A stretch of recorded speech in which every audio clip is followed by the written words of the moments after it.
Star Wars month, we will be looking at Revenge of the Sith. Sorry, I don't have my Kylo Ren lightsaber on me. And also, I'm sorry for not wearing my Star Wars shirt. I can't find it, but this will have to do. But don't worry, for the next review, hint, hint, we'll be wearing something a little more appropriate for that movie. Hint, hint. I don't care whether it's, I'm still going to wear this when I review that movie. Tomorrow, maybe. So let's get the plot out of the way. So after Obi-Wan and Anakin successfully save the Chancellor from Count Dooku, there is a new threat arrives in the Empire, in the Galactic Republic, that being General Grievous. I try to do the voice like this. You will meet your doom, Obi-Wan. But still.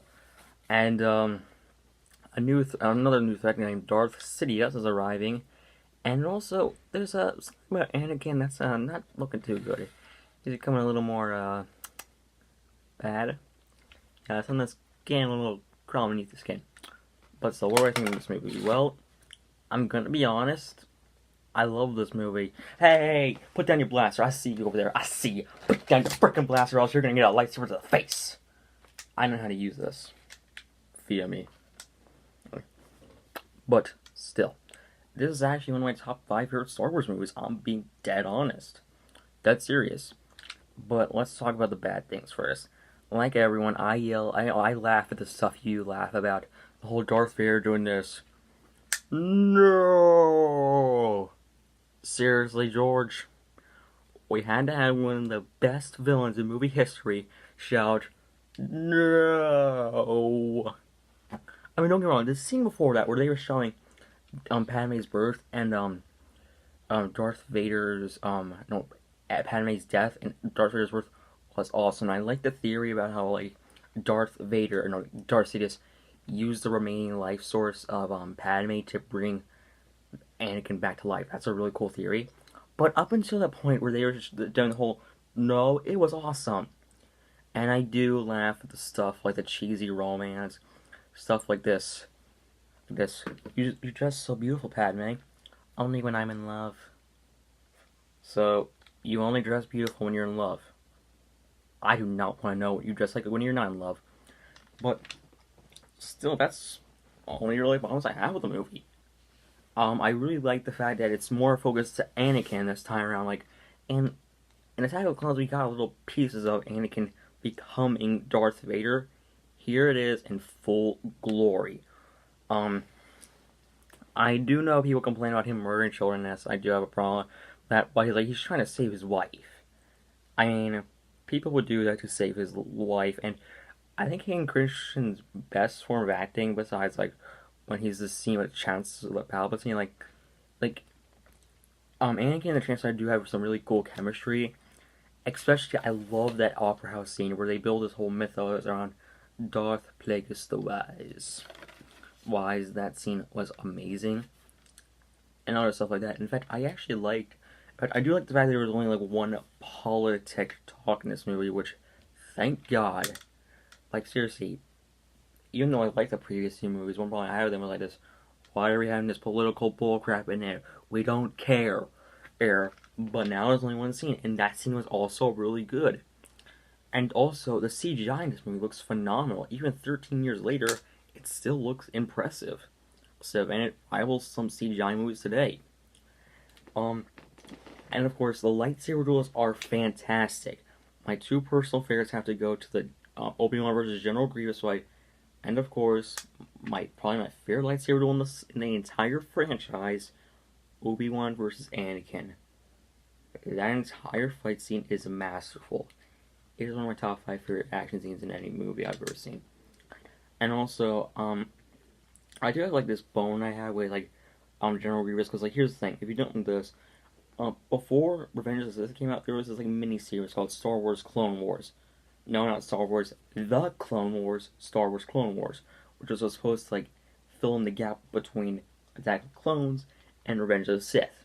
Where in Attack of the Clones, where we see, General Grievous as this badass who took on 5 Jedi Knights and 1 Padawan all at once, killed 2 Jedi and the Padawan, and left 2 of the Jedi unconscious, and not the one that looks like who has a penis head, alive. And also, one thing I do like about this movie is the fact that there's barely any hope in it. Like, in fact, the next movie, New Hope perfectly represents A New Hope. That in this movie, there's not really that much hope, since the Sith have already won. Um, Palpatine, he is holding all the cards, and he knows every button to push to get Anakin to that breaking point. That was just awesome, in my opinion, and it is really good. Hayden Christensen is way better in this movie, and I do think don't get me wrong, he does have some bad line deliveries, but still. And of course, let's talk to the star about this movie, Ewan McGregor. Ewan McGregor in this movie is awesome. I love most of his dialogue like this. It's over, Anakin. I have the high ground. I love that line so much. In fact, that's a meme at this point like this. Hey, you wanna know why I won this battle? Because I have the high ground. But yeah, I do love this movie, and I do think, I know it's not saying much for the prequels, don't get me wrong, I like the first two movies, I enjoy them, but Revenge of the Sith is amazing. The opening is fantastic, it feels Star Wars, and it's everything I wanted. Now, is this my favorite Star Wars movie? No, it's not. It's because my favorite Star Wars movie is also tied with a Toy Story 3 for my favorite movie of all time, and we'll get to that movie in a short while. But still, this movie is really dang good. I love it to bits and pieces, and I can just go all day on why I like it so dang much. It's one of my favorite movies of all time. And even people who hate the prequels, most of them like this movie and say it's actually really good. And I do enjoy this movie. In fact, when I was little, this was my favorite movie of all time. It isn't anymore since I've grown up and seen a lot of better movies. But I still adore this movie. And yeah, it's amazing. So that is why my final rating for this movie. Oh yeah, and before I go on to my rating, Ian McDiarmid was a fantastic. Seriously, that entire scene, most of his lines are very quotable like this. No, no, no, you and I. And of course, his most infamous line, power, unlimited power. And also, I love this line he says this to Yoda. Good. I'm no Anakin. Seriously, I can imagine like he's at an ice cream shop, and the guy at the ice cream guy is like this. So, what do you think of the chocolate ice cream? He responds by saying this. Chocolate ice cream is good. Seriously, that is freaking awesome. And he's overacting, like sort of like Jeremy Irons. You don't give a crap. And he just loves being evil. He's not even the villain, he just loves to hate. He's so despicable.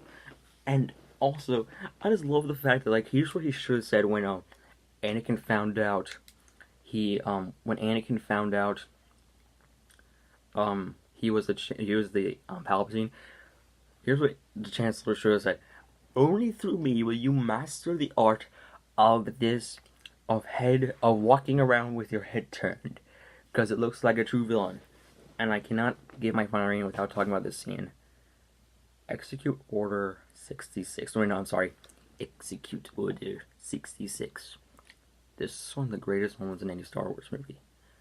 It is just beautiful. In fact, if it's mainly accompanied by the score in it. If we didn't have the score, think about it, the main reason why this scene is so good is mainly due to the score of the song. And at the end of it, where we see Yoda like trembling, defeat, and upset that his fellow Jedi are dead. That was powerful and was a really good. So, what do I give this movie? A 9.5 out of 10. Yes, a 9.5. So, join me all next time, people, as we take a look at Rogue One, a Star Wars story. Peace. Oh yeah, people, before we go, I just forgot this. Pretty much, I forgot earlier what I was going to do with the whole, General Grievous segment. Pretty much in Star Wars Clone Wars, they showed him off as this badass, but by the end of the series, Mace Windu breaks his chest, I guess, and now he's all now he sounds like he has a buttload of cigarettes. But I do love this movie, and it definitely gets a 9.5 out of 10. So people, join me next time as we take a look at Star Wars, no, Rogue One, a Star Wars story. And it looks like I won't be needing this for a while, because it's time for the Jedi to end. Bye.